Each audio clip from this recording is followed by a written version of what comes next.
Hey, everybody. Welcome to this live #YouLive. We appreciate you being a part of the show. We appreciate our sponsors. Please support them. SocialCBD today. We recommend that product. So it is Dr. Drew approved. You've all heard the testimonials. Clinical science not there yet, but there's really some good stuff going on. To learn more, go to drdrew.com/socialcbd. Again, SocialCBD, drdrew.com/socialcbd. And for a limited time, you get 20% with checkout with code Dr. Drew. So check it out. I'll tell you more about that during the break. But right now, I want to welcome my guest. It is Dr. Gary Donovitz. He's the chairman of BioTE Medical.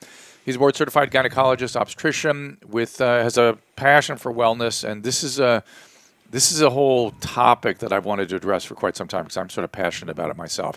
His leadership is exemplified in the BioTE Medical LLC, a company he founded, and it's changing healthcare through bioidentical hormone replacement therapy. We have some testimonials. We have lots of things to get at. But I just want to welcome to the show. Thanks for having me. And you've got a book that people can talk about if they want to. They can get to if they want to. If they have more to learn, or they don't get everything they want from our little conversations today. It's called Age Healthier, Live Happier. This is for men and women. Yes, and you can get it on Amazon. It's easy. Great. Okay, so let's start at the beginning. How did you get involved with this? Well, it actually started with one patient who was in menopause after hysterectomy. We could not get her hormones optimized. Bioidentical hormones, creams, patches. How long ago was this? This was back in 2005, and we tried forever. So 2005, I'm going to bet what happened was very quickly people started going, I think she's depressed. I think we're trying antidepressants and all those kind of stuff. Immediately people were going to that very quickly. Exactly. She was on antidepressants from somebody else. Right. We couldn't get her hormones optimized, even using bioidenticals. But I would argue that your non-gynecological peers were probably uncomfortable even with her taking hormone replacement therapy, in addition to not looking at that as the solution to her problem. Exactly, because she was only 3 years after WHI. Yeah. So everybody was scared of hormones. Okay, so explain that nightmare that was the Women's Health Initiative, which was a horrific study, and we all knew it. But go ahead to explain what was happening then. Well, so they took $1 billion of your tax money. They had a study with only 2 drugs from one pharmaceutical company. In a certain age bracket, a very narrow age bracket. Well, and the average age was 63.5. Mm-hmm. So if you think about women in menopause, the average age is around 50 or 51, and they're using synthetic hormones, and they're taking them orally, and this was in this study. In this study, this is how they did it. Yeah. Right, and there were so many side effects, and then they stopped the study. And by the way, the oral hormones then were essentially derivatives of horse urine. Right. That's why the Premarin. It was from the mare. Pregnant mares. Premarin. So they actually took the pregnant mare, got the urine, got the hormones from them, but they were nowhere near the same hormone that a woman's made her whole life. Right. So you would expect older people, 11, 12, 13 years after menopause, taking a synthetic hormone to have a lot of side effects. And indeed they did. And side effects and to maybe potentially miss the window for full benefits. Exactly. Words, they were looking at weird endpoints about bone density and dementia and things like that. And I clinically, all of us, it flew in the face of what we were seeing. I had patients in their 80s and 90s that had been a hormone replacement, usually the estradiol, right, not the Premarin, right, since forever. And I noticed their cognition seemed to be superior. Their risk of vascular events seemed to be better. And what we were all told at the time was, if you believe that, you're a witch doctor because you were seeing too small a sample. We have this huge sample. You have to go with the science as it is. So we all did at the time. Even though we all were skeptical, we all went with the science at the time. Well, so 80% of doctors and patients quit taking their hormones. That's what happened. And then when you started looking, and there's a great study out there that looked at how many women died because they didn't get estrogen, it's tens of thousands. And mostly, was it related to hip fractures, or what was the outcome? Well, there's a number, heart and hip. And because you no longer are protecting the heart. Everybody's always known that estrogen protected the heart. Well, they claim no. They claimed in that study no. Well, they were mostly worried about cerebral vascular events. But the implication was what we thought about vascular protection doesn't apply. Exactly. But 1 in 7 women die from heart disease premenopausally. And that's because of the testosterone. We'll get to that later. Yeah. But when you look at what happens when a woman loses estrogen, it's 1 in 3. So we have to figure out what happened here. We have 13 years for the heart to deteriorate. And remember, plaque formation started when you were a child. Sure. So you're giving another 10 or 15 years.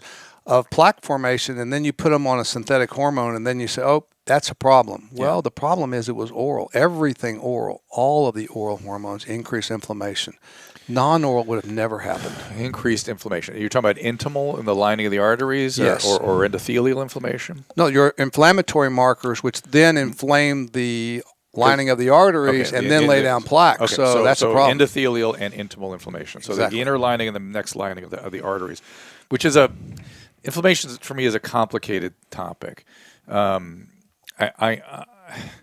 Again, I don't want to go down that rabbit hole too deep. If we can help, the idea we all agree is to limit inflammation. Absolutely. That is a goal. Let me just give my personal bias. I believe personally more will be made of the insulin story when it pertains to inflammation as we go forward. You agree with that? I do. Yeah. And there's other things, of course, that add to it as well. But I just feel that coming, particular for people with metabolic syndrome, which is like me. I have my weight here. I have hypertension, hypercholesterolemia. What's the third piece? Fat distribution, insulin resistance. And so people like me get insulin trouble, and it may be part of the inflammatory story. Oh, it's absolutely part. Yeah, Because you get generalized inflammation when you have insulin resistance. Yeah. And what caused the insulin resistance is what we need to talk about at some point. But Go ahead. nonetheless, Go ahead. Let's do it right now. Let's do it right now. Yeah. What do you say? Because for me, I think it is. It's a syndrome. I have metabolic syndrome, and correcting that with proper diet and stuff like that reduces all that. Exactly. That's one source. That's one part. Yeah. So your diet's important, your exercise is important. However, if you think about it, in both men and women, as you started losing testosterone, which occurs in most men in their mid-30s, you become more insulin resistant. There's no question. There's multiple studies to show that testosterone is an insulin sensitizer. I would love to take testosterone. So here's the thing. I have a complicated question about it, though. Go ahead. Here's the thing. Here's the thing. If you could get rid of your insulin resistance, which would help you with your dyslipidemia, which would help with your belly fat. It does. Not that you have that much belly fat. No, I've adjusted everything, and everything's better. And you would Cutting do out better carbs. with your exercise because you'd have all more better. energy and all those things. And you'd sleep better. Yep. So all those things. I am here to test. I've done, Susan, I don't know if our producer, if you want to mention the podcast we have done on this topic.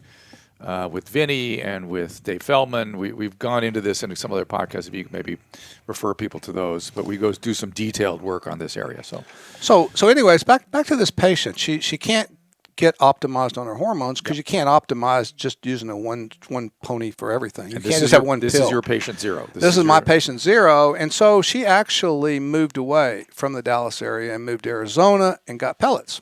And she called me and she said, you know what, I'm taking these hormone pellets and it's changed my life. It's actually saved my marriage because I was fixing to get divorced and I'm on antidepressants. I'm on diet pills. I don't feel like exercising. My life has been horrible. In fact, I don't even want to go to work. Right. And now I've got this great job. My marriage is great. I'm off my antidepressants. I've had this energy and I look completely different. I feel complete. You should check this out. And she's on testosterone, progesterone, and estrogen, all three. Exactly. Yeah.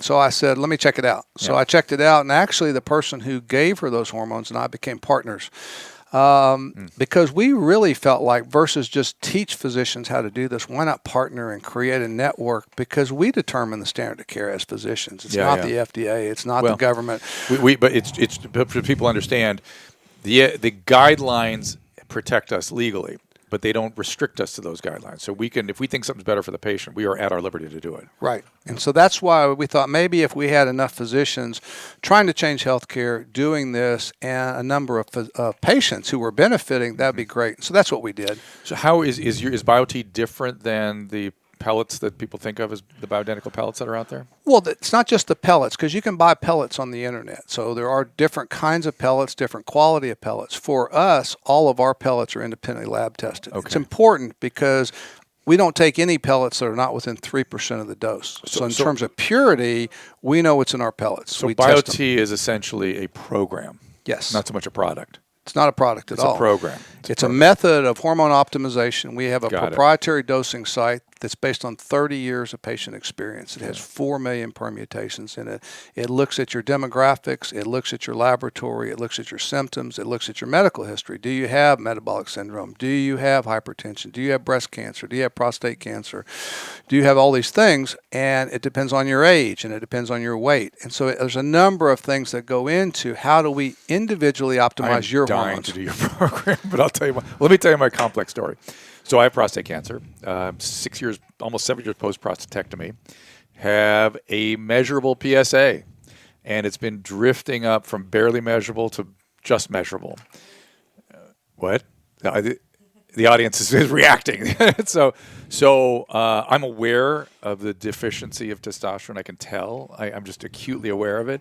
I've gone to my urological oncologist and said, whatever happens here, I am not going on androgen receptor blockade because I know I'll get the dementia from it. I can tell it affects my cognition. So he said, that'll never happen. Don't worry about that. But I am staring down radiation, right? What should I do in terms of BioTE? Is there a possibility for me, or should I wait till after that's all completed?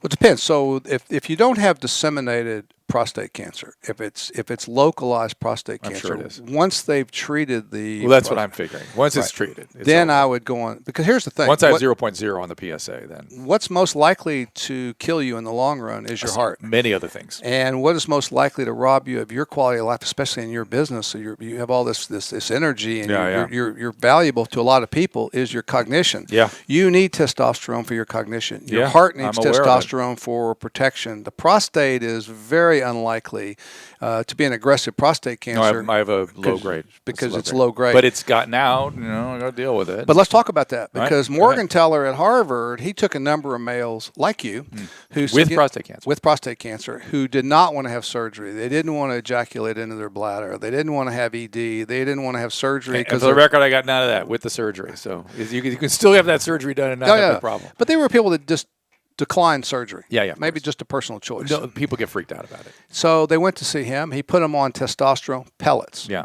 And in 2 years, more than half the tumor was gone.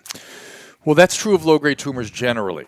A third go away, a third get better, a third get worse, right? And so at least it didn't adversely affect the general course, right? Correct. I'd love to see that paper. I'd love to read that paper, so please, if you can get that for me. It's still, it's unsettling and scary and stuff like that to have this smoldering around. Sure. But in my heart of hearts, when I had my prostatectomy, I sat down and told the surgeon, I said, in 5 years, you're going to put me on testosterone replacement. Well, here I am now 6 years out, because I was aware. I'm aware that I've always been a fan of hormone replacement therapy for women, and why shouldn't men be replaced, at least to the extent that we're not overshooting or causing adverse events? Well, and the urologists that I train, Yeah. and I train them across the country, they would say once you've had your prostatectomy, once your prostate cancer is treated and your PSA is negligible, we treat. We don't wait 5 years. We don't wait 1 year. But mine's not negligible. Mine's it's negligible and creeping. Trending yeah, up. So when you get that treated, then I would absolutely recommend. That's what I'm I'm listening to my friend here. BioTE is where I'm going to go. I don't know if my UCLA team will sit still for that, but maybe you'll have trained them trained them in the meantime for some of this stuff. So there's so much benefit for the male. So let's stay with the male for a second. Obviously muscle mass, obviously libido, vitality, cognition, cardiovascular health, all this stuff. Now, how far out do we have the studies to show the continued improvement? That's the part I've always wondered about. If we kind of know it's good, it's very much like my CBD stuff, which is we kind of know this stuff working. The weeds aren't fully worked out yet. Am I right about that? Well, it depends. So in terms of pellet therapy on women, we've got 80 years of data. No, I got on that. men, for us, we've been treating men for more than 10 years now, and we have data, whether it's complication data, we have that. What we see is there's a reduction in cardiovascular disease that's sustainable. What we see How about is cerebrovascular? So in terms of side effects, we don't have any increased risk in stroke. We don't have any increased risk in DVTs on pellet therapy. And that's been true of multiple studies. So that belies the question, how do you determine a target level for a given male? Because our normal ranges are all over the place. Exactly. So much like it is in females, we found at BioTE, we sort of have a sweet spot on testosterone levels. So most people... Serum testosterone? Serum testosterone. Free testosterone? And free. What's the number? So for men, it's going to be 900 to 1,100 on the total. That high? Yes. Because above 800 sort of surprises me. Here's why, though. Why? As you get older, not Yeah. that you're old, Oh, I'm old. as you get older, your sex hormone binding globulin, that's that protein that binds up testosterone, goes up naturally. No matter what you do, it still goes up. As that goes up, it binds up your testosterone. As you mentioned, the free testosterone is the more important. We want the free testosterone above the median. Which is? Depends on the lab. That one moves around. So Yeah. for it's like CPL labs, Yeah. it's 15.5. For Quest labs, it's 95.5. So you have to know Yeah. your lab, which Okay. is fine. Yeah. But the more important thing is you get it above the median. So 15 to do, sounds high to me, too. no, 15 is a free testosterone. we actually take it higher than that. And we do that safely because for men, you have a big, very wide standard deviation before you even have to worry about side effects. So I'm going to ask you a maybe provocative question, maybe a fair question. Do you take it? Yes. Okay. And I'm sure you've noticed differences. Yes. Yeah. And so you have to think about it. so For jealous. guys, I'm it's so jealous. it's so easy, and your side effects that I know you want to talk about Yeah. are minimal on the male side. Yeah. So you're going to have Has a your little. balding gotten worse? No. I wouldn't So think I had that before. That's what I Thanks for figured. noticing That's that. what I figured. But that's what people worry about. Is it gray right? or is it brown today? It's a little brownish. Okay, good. Mine's more grayer. I assure you of that. C. In terms of so are we we've sort of slogged through the male, right? We're sort of said most we need to say about the males or more. It's all up to you. Well, no, please. There more you wish to say about the males. Well, I think I've males- had my personal questions answered. My questions for my patients are sort of clear in my head. What else do you want us to know? Well, the male side, again, is very safe. So you don't have to – a lot of people with hormone replacement therapy, they get caught up in the risk. And what I do is travel around. But that's us, right? That's we're supposed to – that's risk-benefit ratio and always every therapeutic decision, right? Exactly. But we got to decide what are those risks. Yeah, because that's why I asked you about the time frame, right? I want to know 10 years. I want to know 20 years what the risk is so I can make my decision. Right. So if you know, let's just take them kind of in order of Yeah. your brain function. People always think about Alzheimer's disease as something that occurs in old people. The reality is beta amyloid, that superglue substance, gets laid down in the brain in your 30s. Mm-hmm. Cognitive decline starts in your 30s. Hey, guess what else starts in your 30s? Testosterone starts declining. Yeah. So for us, timing is everything. Why do you want to wait till you're 70 to start hormones when your brain's been declining for 40 years? It's the same with the heart. If plaque formation starts in the heart in single digits when you were 6 or 10, you're an internist, so you know more than me about that. Why do you want to wait till you're 50 to start treating the inflammation, start treating the plaque? So that's another thing. Same with your insulin resistance. Why not get there earlier to the party? 20% of osteoporosis is in males. Yeah. So why not protect your bones? That once we work out that insulin story, it may be the bigger story. Right. Once you know that, agree. But we don't really fully get it yet. All right. So I'm sort of persuaded that's a interesting thing, an important thing. Again, we're always trying to make risk-benefit ratio analysis in our field, and do no harm is something that's drilled into my head. And, it's funny, when it comes to do no harm, I remember back to when the Women's Health Initiative came out, do no harm was ringing loud in my head, right, in the sense that bringing these women off the hormones was going to do harm in spite of the science. It was a really difficult thing to navigate. So what I did at the time was I relied on my collaboration with the patients. I said, look, here's the science as we understand it. I'm being told that I have to follow the science and the evidence, which I always try to do. Something isn't right. What would you like to do? What would you like to hear more about the science? How would you like to proceed? And many women just said, don't even think about it. Don't get near me. I'm going through. Well, when I go around the country and talk, I always tell people we don't see things as they are. We see things as we are. So you have preconceived notions about hormones as a physician, but the patient has preconceived notions. They're worried about cancer. So my question is, what if estrogen didn't cause cancer? Oh, but I thought it caused breast cancer. But what if we could reduce breast cancer with hormones? That's a completely new subject for women. It's a frame shift. It's a frame shift. Yeah. Well, what if hormones didn't cause heart attacks? What if hormones didn't cause strokes? What if they didn't cause blood clots? Oh, but I always heard they did. But what if it wasn't true? And so that becomes then very important, because then they would say, whoa, then maybe we should talk about it, because I don't want to get breast cancer. Because here's when patients say this. Patients always say, I don't want to take hormones because they cause breast cancer. That's what you heard. But what I heard was, I don't want to take, if I don't take hormones, I won't get breast cancer.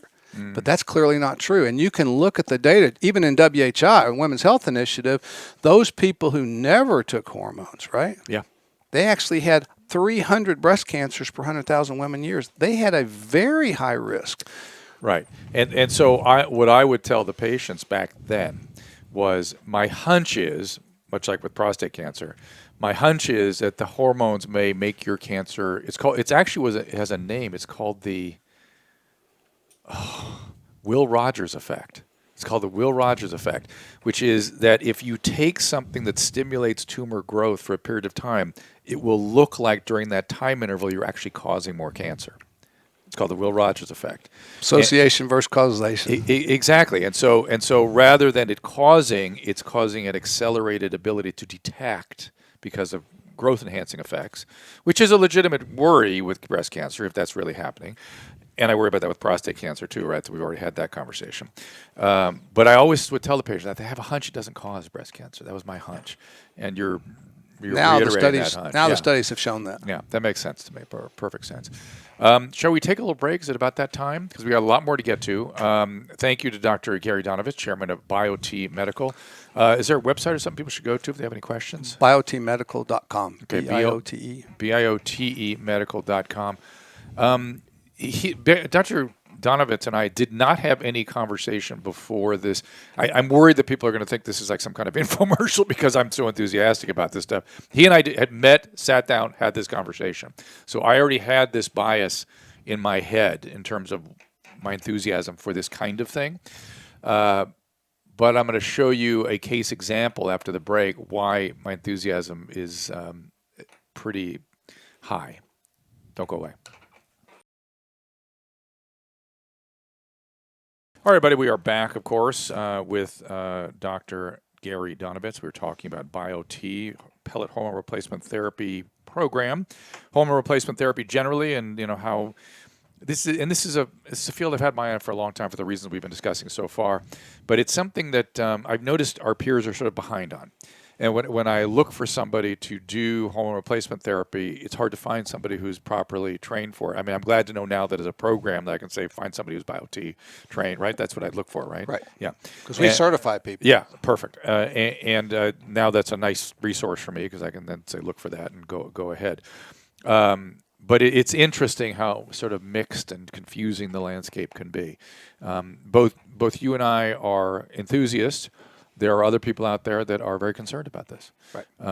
And for many reasons. It's a complicated biology. It's a complicated history in terms of the clinical scientific publications that have been out. But I want to give people. I want people to understand.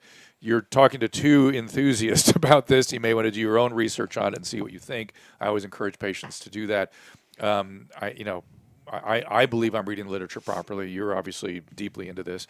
One of the reasons I'm an enthusiast for this is my own wife found her way to the pellet therapies, and she is now our producer, and Susan Pinsky. Thank you for joining us. Hello, everyone. She's off camera. So tell your story. So I was suffering with perimenopause probably at 42. Oh, may I jump into your story? Because I'm going to embellish. Yeah, you start it. Why don't okay, you start it? So she had a fertility campaign. She had triplets. She went through a hyperstimulation syndrome with her ovaries. Who knows what that does to ovarian function after they treat women like incubators on the fertility side, and then goodbye. And so on my bet is her family history is early menopause, like 30s and 40s. My bet is she was having perimenopause in her late 30s. And now, I have one ovary. Right, she only had one ovary to begin with. And she had a hyperstimulation of that ovary and had to be on bed rest for weeks and all this It kind of worked, stuff. though. It did its trick. It did its job.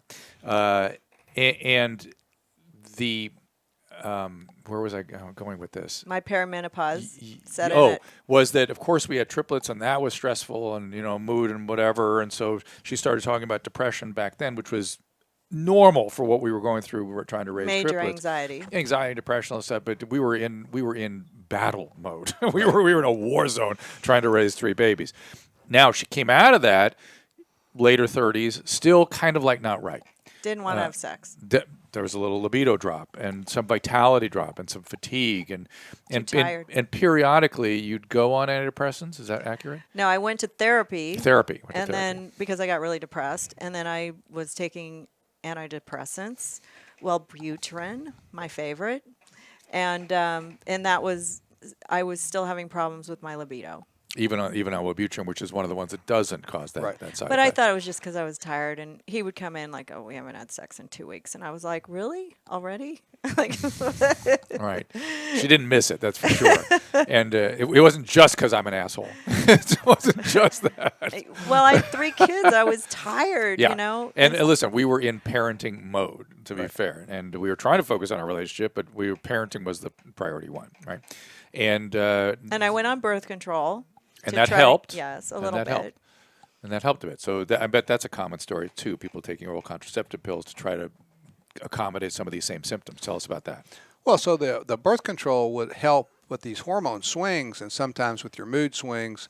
They can make things better, and they can also make things worse. Right. Because what happens with birth control pills is they increase that protein that binds up testosterone. So a lot of women, particularly younger women who take birth control, their sex drive actually goes down. So it's a and I'm double-edged sword. And I want to be critical of the gynecological community. They do not warn women about the side effects of progestational, these high-dose progestational agents, which are, again, you can check out the Dr. Drew podcast. Andrew Goldstein, we did 3 podcasts with him about this issue. And some of these women, after being on these high-intensity progestational agents, never regain their libido. And it's a deep concern to me that isn't made more of. Well, here's the thing. The synthetic progesterones, people think that they work just like bioidentical progesterone, Right. but they don't. What No. they actually do is land right on the testosterone receptors, Yeah. so that testosterone can't work. It's actually the way they cause breast cancer, which is a whole long story we probably won't get to today. But synthetic progesterones are bad, and they're bad Let's for you. be careful with those too sweeping a statement. They're a concern. How about that? They're a concern. Yeah, they're a concern. You talk to your doctor. I like birth control pills. Don't get me wrong; they're one of the best ways for Some birth people, control. some women get higher libido on the high dose progesterones too. They Some. do, because they land on the testosterone That's right. receptor and That's right. actually stimulate That's it. for You're some, right. but that's a small group. Most of them get shut down. So. Exactly. And So and complicated. it is complicated. That's why you need a physician to manage these things, and you have to, talk to your doctor about it. It's not just understanding the biology the way Dr. Donovitz is explaining it. That doctor has to have had experience with this stuff. They have I to did see talk it, to my know it. doctor. Do you remember what he said? Yes. Okay, so I went into the doctor, this was years later, and I said, "Listen, my husband wants sex all the time, and I just don't want it. I don't care. And I love him, and I know he needs it, and I want to do it, but it's just like so much work." And he goes, So much more. "Well, you know what? We do in Europe, you could just let your husband get a mistress." This was his recommendation. And he was serious, and I looked at him and I go, "Well, that's not going to happen." Like, what the hell? Just give me some pills. Jeez. So he gave me this concoction of like progesterone and estrogen, and he gave me this little combination of pills that I had to take on a it regular worked. basis. It actually worked a It little did, but bit. if I forgot it one day, I would go into Full hot flashes, yeah. flashes, like just couldn't wake up. And the sweaty key is and the key is tired. no testosterone in that mix. Right. Okay, The other so- problem is those pills that you were taking were giving you big spikes, and then they're gone. Big Right. spikes and Yep. gone. And Yep, then yep, yep, I yep. think my hair fell out. I don't know. No, It was- not yet. The hair's Okay. fine. But anyway, so I changed doctors immediately, and then I got a new one, and she was good and gave me the cocktail of choice, and then So then the the pellets pills. were started. Right. No. Oh. Then I took that for like 5 years. The pills. Yes. Ah. And then one day my friend found out about bioidenticals, and that doctor happened to be in the same office. So I said, "Sign me up because it sounds really fantastic."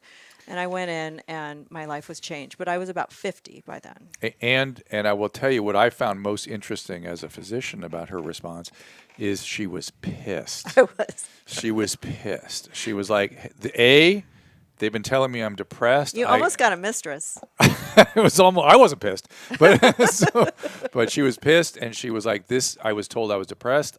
The depression is completely gone with proper hormone therapy. So Yes. I was depressed, but the diagnosis was wrong. It wasn't a major depressive episode. It was depression related to hormone imbalance. Number one.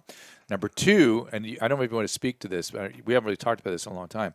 She said, "I feel like a part of myself was dead and is alive now. Like a part of me is back." We get that a lot, but then I wouldn't say pissed, but So this is why I'm enthusiastic about this. but here's She was pissed. But I here, was. okay, she was pissed. Am but, I stating it correctly? Yes. Is that but the here's same- why women are really mad afterwards. It's like, you know what? I lost. You said 42 earlier, so that means you lost 8 years of your life, and that's a big problem because women are not going to get that 8 years back. Now you feel great, and you're like, if only more people knew about this, I could have got those 8 years and had a great marriage instead of having a mistress or whatever. So, I mean, it doesn't make sense. We had a great marriage. It was, you know, she was trying to optimize and improve things, but it was not an issue in terms of like threatening our marriage. But maybe I should be pissed. Now that you put it that way, I think I'm pissed. Well, you kind of lost your wife for 8 years, however that works. Not the way I got her back. Longer, that's for sure. because I was bad after they were born. I was a few years, you know. I don't know. It wasn't. It's hard to know what happened in those first 5 years of triplet I just wish they would have taken a blood draw and looked at my hormones. They wouldn't have done anything. You understand? They wouldn't have done anything. Perimenopausal, well, that's a good topic. Perimenopause doesn't really show up on blood work, so go ahead. Right. So we're not looking at blood work in perimenopausal women. Women start losing testosterone at mid-20s, and that's when all those symptoms occur. You're tired, you don't sleep well, your sex drive goes down, you're gaining weight across the midsection just like you did. And so here's the thing about that. All these symptoms, brain fog, you can't remember, you went in your kid's room for something, you don't even know why you went in there. And so with all that being said, people are looking for a lab test to confirm this diagnosis, but it's a clinical syndrome. It's something that occurs in most women in their mid-20s to late 20s. And because it's a clinical syndrome, we have to treat the patient. We have to optimize those hormones that are missing. We have to do it so that the symptoms get better. And sometimes it's thyroid also, which we do at BioTE. So we do thyroid, testosterone, estrogen, the whole thing. But we don't treat to a lab test because it's not the lab that's in error. It's the patient who's having symptoms, and you can't just call the patient and leave a voicemail. Susan, your testosterone level is great. I would say, how do you know that? Because I need to talk to Susan and say, how are you feeling? Right. So, well, I feel amazing or I don't. If you don't feel amazing, then I need to do something different. And that takes a doctor that knows how to do that. So, right. And I always use the blood test as sort of guidelines, like they sort of guide my comfort, I think, more than anything. Like if we're getting to high levels of stuff, I get uncomfortable even if they're not feeling right. We do that too. So if the levels are too high, even if they feel amazing, well, if they don't feel amazing, that's when I'm like, I'm still worried about going higher, right? Right. We don't want to go higher because then your side effects are higher. Right. There's something else going on, and they won't stay on. So she got her dad had metropolitan balding. She got some of that. It's a little thin in the back, but it's coming back. And but what's interesting about women that lose their hair with as a side effect, they feel so great. They're like, fine, I'll wear a wig. I'll deal with this. They don't want to let it go. We actually look at that, and we have a way of treating that and actually preventing that. So we would take somebody losing hair, if it was because of the testosterone or because of the hormones, then we would lower that dose after we treated the hair loss. So that way you don't have to deal with that in the long term. But most of the side effects for women are minimal, which is why on pellet therapy, and we've actually studied this now, we have a 10-year study we're about to publish.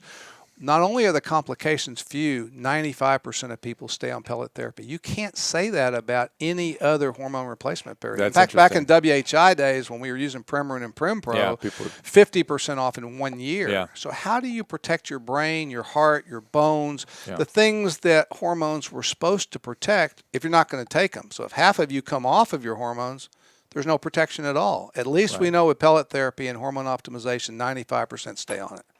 Now, the other side effect I have heard in women who are relative non-responders, and I suspect you're going to have a good answer for this, but I've sent some patients for not BioTE, but just pellet therapy, and they've come back with, I didn't really feel different. I didn't really affect my libido. My husband complains I'm more aggressive.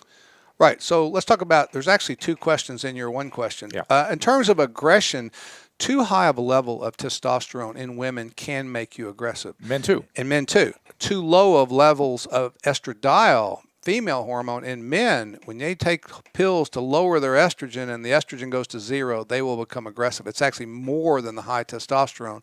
So for us, we want both in the sweet spot. Right. That's crazy. So we want to have your testosterone in a sweet spot. We want the estradiol for you in a sweet spot. How do you enhance that or optimize that? So we actually have a number we're looking for on the estradiol level. Yeah. So if you're an aromatizer, meaning you take testosterone and then that converts to estrogen, we can block block that. With one of the With cancer an drugs. anastrozole, right. Yeah. So it's easy, and we know how to do that, and we Yeah. train the physicians. Now, if you don't know how to do that, and a male's estrogen level goes up, you're going to be just like Susan. You're Yeah. never going to Well, want to have sex. Your nipples are going to hurt too. Your nipples are going to Yeah. hurt. You're going to grow man boobs. Yeah. And so that's not going to cause you to want to stay on testosterone. How about if you're like in a mildly elevated estradiol? Right. So mildly elevated, we actually use a nutraceutical, like a vitamin. It's called DIM, dinomethane. That's what I figured you were going to say. And- Now, there's been some energy around DIM lately as a anti-aging product. Just Right. generally, men should go on DIM. It's been lately in the vapors. So- Every BioTE patient that gets pellets, female or male, goes on. We actually don't use just DIM. We have a new product which has DIM in it. It also has pomegranate extract in it. And what it does is it eliminates, because testosterone has to go somewhere. It can't just float around your bloodstream forever. So it gets converted to estrogen and then down through the estrogen pathway. There's a really good estrogen pathway that actually reduces cancer, whether it's prostate cancer in your case or whether it's breast cancer in Susan's case or for women. And both of those things occur because DIM actually allows for the DNA to repair.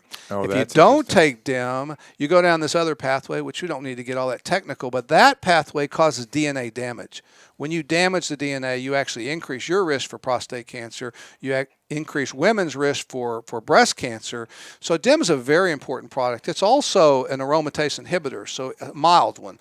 So as you said, if my estradiol was a little high, Yeah. what would I take? That's what you would take, because I don't want to That's what I figured you would say. overcorrect. I'm milling around the idea that most, if not all men, at least should be on DHEA and DIM. Right.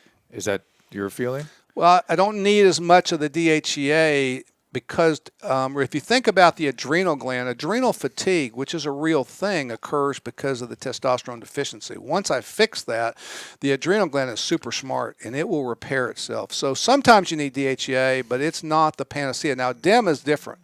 Everybody that gets testosterone, because it has to metabolize, should be on DIM, no question. How about, this is a completely ancillary question, but I'm thinking about all the anti-aging stuff that's out there now.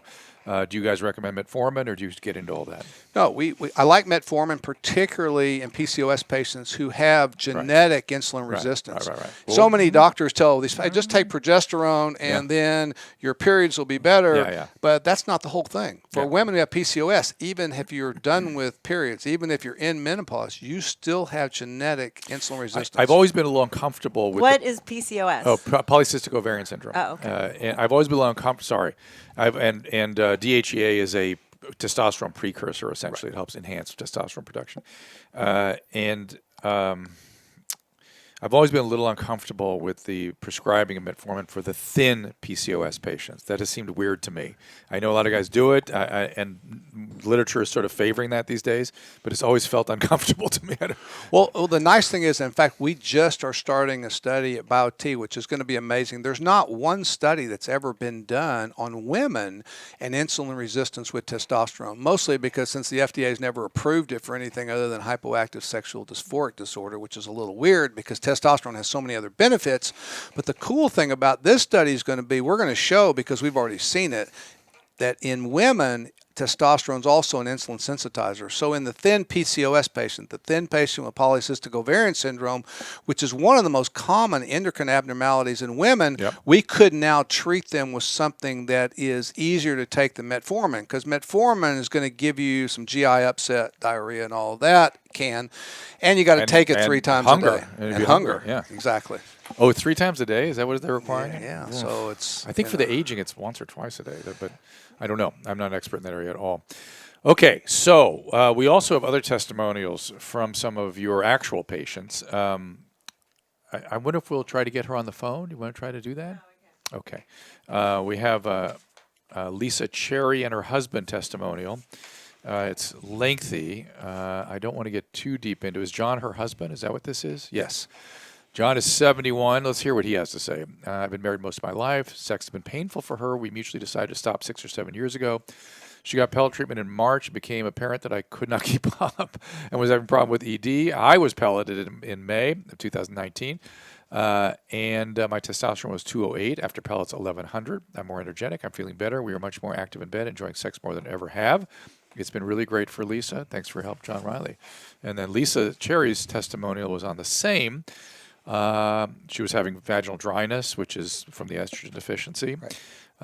And she got interested in it. She had almost immediate results, immediate libido. I didn't tell John for a couple of weeks since it was so strong a difference. It was scary, which is really interesting. That's a common thing.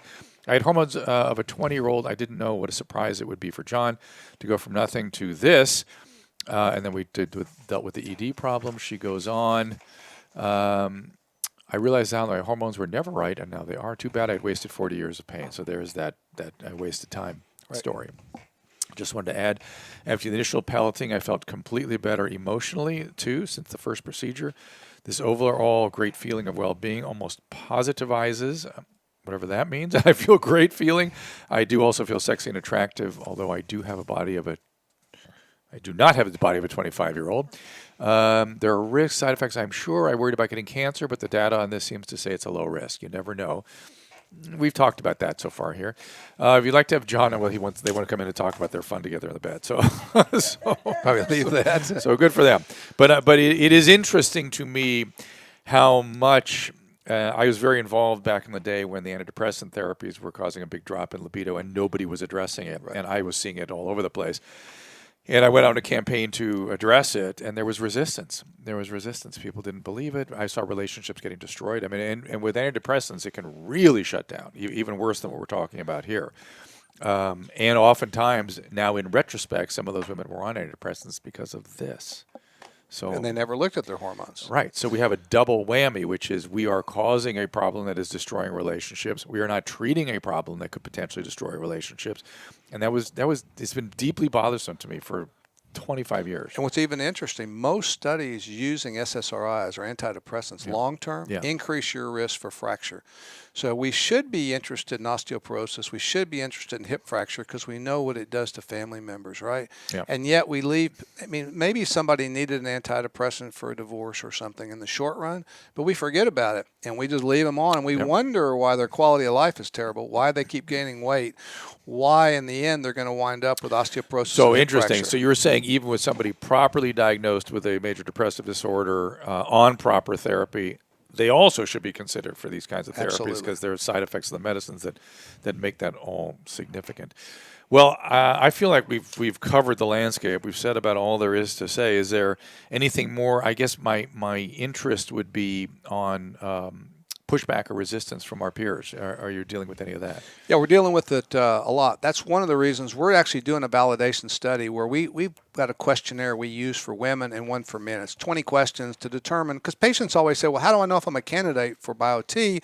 And we ask, just answer these 20 questions. You can do them online or we can do them in the office, and we can determine who's a candidate, whether it's premenopausal or menopausal, and for men, andropause or that testosterone deficiency in the 30s. If you are a candidate, then we'll look at your blood work. So they're like, well, my doctor, he's not too keen on pellet therapy, and it's mostly because he doesn't know. But physicians, if they're not up on something, they're down on it. And that's interesting. But as we've told you, the landscape was very confusing, and you're talking to two people that had a certain take on it, probably from the beginning for you. I know it was for me. And so we have our point of view, but that's what makes science, right? It's one of us is we're all seeking the truth. One of us is getting it. It may not be us. I'm prepared to accept that science may tell us someday that there's something wrong with what we're doing. My hunch has always been this is the right approach, and it still is. Yeah, and I think part of the pushback, too, is from some of the societies that are out there. American College of OBGYN, that should be a champion for women's health care, that should look at the literature. Because if knowledge is power, if you don't look at the literature, you kind of render yourself powerless. And if you're just going to... I understand their hesitancy with I'm sighing because our professional societies are staid old organizations that won't take a position until it's really clear there's a standard of care that they can get behind. And this is not there yet. It may soon be there, and I hope it does get there because, again, my hunch is this is the right thing.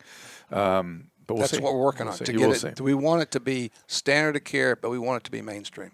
Well, standard will mainstream it. I mean, the standard is the standard because it's the best, and how things become the standard is a little more complicated. So, and that's what you're fighting for. That is the challenge. That's what you're fighting for. Exactly. Well, listen, we appreciate Dr. Donovitz. I do have one more question. Oh, wait a minute. The patient has a question. Let's go. Well, it's not related to me, but shocking. I've heard that it's great with PTSD for men. Oh, we're and going to it's talk about also great with opioid. So I want Blah. to. This is going to take a little bit. This is another piece I forgot to get to, and thank you for triggering me. You're welcome. So let's do with the addiction piece first, Okay. Because PTSD, I mean, PTSD for me is a complex neurobiological state, and if you're improving the overall state of the body, neurohumoral body is one instrument. It's one system. Right. And if the neuro is out of whack because of PTSD, it makes perfect sense to me that if you're dealing with the neurohormonal humoral piece on top of it, you'll help the PTSD. Is that essentially the story? We should actually just talk about both of these together, if you don't mind. Addiction and PTSD? Yes, I'll show you why. Let me show you why. All right, Because I just finished a study on PTSD. So for me, I'll get you in the weeds on this quick, so go ahead. Okay, good. I don't mind. I mean, the challenge will be fun. So here's what we did on PTSD, we only did it. We wanted. I'm going to have to stop you. How did you define PTSD? What was the population? So we actually used the questionnaires for PTSD. Was it acute PTSD, chronic PTSD? Chronic PTSD. Chronic PTSD. So was this childhood trauma survivors? No. This is only one subset. These were all veterans. That came back from war. So these we didn't do athletes with concussions or any of that. These were acute trauma survivors as adults. Okay, exactly. Yeah. And so we did the questionnaire as well as the depression questionnaire. And these were people that came to us who couldn't work. They were disabled. They were on pain medicine. They were on antidepressants, and their lives changed. And we have great testimonials from these video and regular testimonials, because this is where the crossover occurred. In people who are on opioids, that actually, and we train so many pain management doctors. When they come in, they're like, why are you even here in a hormone class? And the reason is people who are on chronic pain medication have the highest number of hypogonadism. They're the subset of people who have the lowest testosterone levels of everybody, whether it's AIDS or diabetes or obesity. So opiates through the dopaminergic system shuts down hormonal cycling. Exactly. Completely shuts it all up in men and women. But men get hypogonadism for sure. Exactly. And so what we did was, in those people, what we want to do is we can improve blood flow through the blood-brain barrier. We can improve opioid binding at the receptor site. We can reduce the amount of opioids that they need. But here's the thing. 85% of the people that are on chronic pain pills or chronic pain medication have those symptoms that we talked about. They're tired, they don't have any sex drive, they can't sleep at night, they're gaining weight. So if you could improve the quality of life for them and actually reduce the amount of opioids that they need, you're going to help those pain management physicians manage their pain better. And we're able to do that. Let me put a little caveat on it. There's a great population to look at is the ones that are just starting out, because they will never go on the higher dose then, and that's the group you want to capture. Okay? That'd be great. Yeah, number one. But number two, I say it all the time, opiates are not a treatment for chronic pain. If your pain doctor still has you on opiates chronically, high dose, get out of there. All I do is take people off opiates every day, and their pain goes away. Now, when they get off, they're still hypogonad. Right. They still need treatment on your side, so I have no problem with that at all. And the better they feel, the more the process of getting people off opiates, the better it is. So I'm all for because the more opiates they take, the worse their pain gets in the long run. 100%. And it's counterintuitive, I know that, and the patients will fight you on it, but I'm telling you, having done it thousands of times, all you got to do is get them off the opiates. And they may require other kinds of pain management strategies and ways to enhance their general well-being, which we're offering you one right here. But I just cannot speak more aggressively about that. Now, on the addiction side, generally, it is intriguing to me that a population that there's a couple populations I've become increasingly interested in. So my history was dealing with the very, very, very, very severely polydiagnosed, multiple psychiatric problems, multiple medical problems, multiple polydrug users. When everyone else was done with them, I got them. And so that's true addiction. The hard cases. Hardcore true addiction. The groups that I've been interested in lately is non-addicted opioid users, which our profession has made a ton of, that when you just get them off the opiates, they're just better. It all goes away. That's not addiction. Right. That's dependency that we created. And I'm sure that group would be helped by opiate replacement. But the group I'm really interested in is the sort of burgeoning addiction, people that haven't lost control yet. So there's a lot of people in the world that have the biological potential, the genetic potential they're using, but they haven't lost control. And I want that population to not lose control. To kind of, if they're going to keep using, fine, but they're going to have to do it in a way that is very low level. And in order for them to do that, they need to be not motivated to feel better all the time. Right, that's a lot of what fuels the addiction in the early phases. They're trying to feel better. They're miserable. They're whatever. They have PTSD. They have whatever. They're trying to feel better. It makes sense to me that right there could be another target population to be very, very effectively treated with this kind of thing. Yeah, I never even thought about that. That's a great population. And also, when you think about the professional athletes that are out there, we need to be part of the story early, because when you take people who've had multiple concussions but are not being told, your risk for chronic encephalopathy well, that is a really huge. interesting. I've not even thought about that, but that you got to study that, because man, if you really impact that population, we need to get there early. That'll be amazing, a big story. So what he's saying is, get to these, the high school football players, even with multiple concussions, and maybe there's something with their testosterone metabolism. Can they prevent it from going to CTE, chronic traumatic encephalopathy? But think about all the high school athletes that's parents put them on anabolic steroids. We don't need to really go there, but it's a bad thing. But then their testosterone level is super low when they get so off. they're at risk for heart disease. They're at risk for chronic encephalopathy, and then they're getting concussions. While they're on the hormones, or when they get off, or both?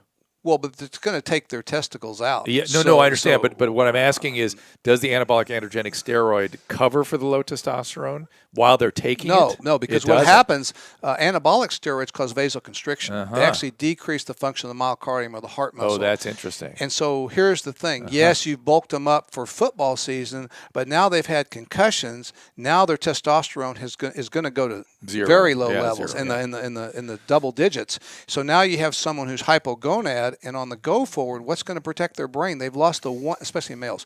The one hormone that protects the male brain is testosterone. They have none, and they have concussions. And I will reiterate something I said earlier in this program, was that the prostate cancer patients have advanced prostate cancer patients get this thing called androgen receptor blockade. They get things to decrease their testosterone.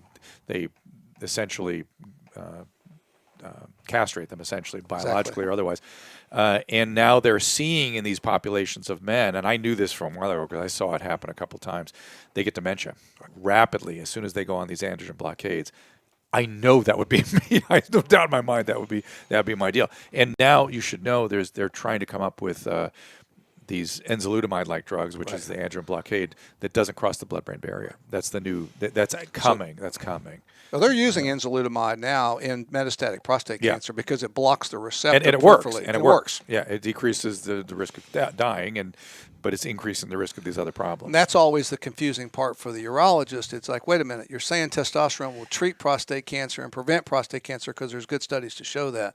But then when I block testosterone and metastatic and they get better, what do you say about that? Well, there is a subset of prostate cancers, just like breast cancers, where testosterone will stimulate the tumor to grow. That's a very small subset. So let's not just worry about the small subset when the majority of people would be better off on testosterone, have a lower risk for prostate cancer, and if someone like you is going to get prostate cancer, it would be a less aggressive tumor.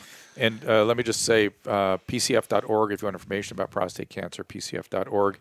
You can read more about that issue there. And there's something else I wanted to say about the prostate cancer story. It isn't coming to me now, damn it.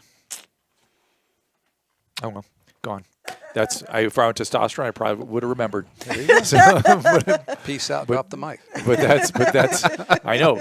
Listen, I'm aware of it. I am aware of it. That it is a thing, and I know I'd be improved with it. There's no doubt in my mind. But we were talking earlier about how if you're in your 70s or 80s, why not just take the testosterone and be happy? Well, so this is something that Dr. Donovitz brought up earlier, which is you're going to die of something else, and if you're in your 80s, you're really going to die of something else. Don't worry about the prostate cancer. So, to your point, that you would agree with what she just said. Absolutely. In fact, the American Urologic Association last year changed the recommendations for for PSA testing. They don't even test after age 69. It's complicated, but yes, that's true. That's true. their position. That's their position. Would you agree? It's their position. They're going to change it, but you should know. I know what I was going to say is I'm deep in the weeds on prostate cancer, and I'm involved in all these kinds of position papering that they're getting out, both on the medicine side and on the the task force side and the urological side. It's all over the place. Urology is gender better. Generally, their recommendations are better and more aggressive, number one. But number two, the other thing I was going to say is that I'm also in the weeds on the biology of prostate tumors. And it is complicated. When you get downstream from the androgen receptor and talk about the different genetic mechanisms of the tumors, it gets so complicated so fast. So to your point, there's different kinds of tumors out there. Exactly. Yeah, so finish what you were saying about the Urology Association. I interrupted Well, you. no. So they know too that as you get older, your chances for an aggressive prostate cancer are less, which was really my whole point. We could debate the screening for hours, but there's no point. So where I'm going with that is, and certainly the risk of dying of prostate cancer is way down. way down. Way So down. if you have an 80-year-old parent or you have a Yeah. 90-year-old grandparent, and they say, well, would you pellet them? I absolutely would. I mean, my mom's 85, double breast cancer survivor. Why would I not want her to feel well? You have her on it? Pardon me? You have her on it? Yes. Oh, So there you because go. of that, her quality of life is better. So when people ask me, well, how old is too old? Well, it's whenever you don't want to feel well, because as soon as you don't take the therapy, as soon as you don't optimize your hormones, you won't feel as well as you could. So really the bottom line is, why not feel your best no matter what your age? That's all I'm saying. Well, I'm taking it to my grave. I'm sorry. yeah, she's on it no matter what. The book, again, Age Healthier, Live Happier. Check out that if you want more information. Also, the website, BioTE.org. BioTE Medical.com. With one E. BioTE. BioTE Medical.com. Testosterone, I would have noticed that. See, I would have picked that up if I weren't testosterone. All right, everybody, we thank you for being here. Thank you. If you have more questions, go head over to DrDrew.com. Don't forget our friends at SocialCBD. Go to DrDrew.com for all the latest podcasts, the YouTube channel shows. Don't forget After Dark. Thank you to those of you, to Michelle and to Caleb for setting up the new studio here, Caleb Nation. And if you guys like it, Michelle Poe is also extremely important in terms of setting up the overall look and feel of this thing. What's that? And finding the table. And thank you, Michelle, for this plan as well. She's been amazing. Free hormones for her later. And she's made Playroom Pods, which is our little thing here. Seemed like a professional operation. Both you guys, Caleb and Nate. Nate, have a great time in D.C. as well. We appreciate We're all the going years to miss Nate. all the years of support Nate has given us behind the scene here. Support our show. Support the sponsors. This is a Playroom Pods production, courtesy of Susan Pinsky, our producer. We'll see you next time.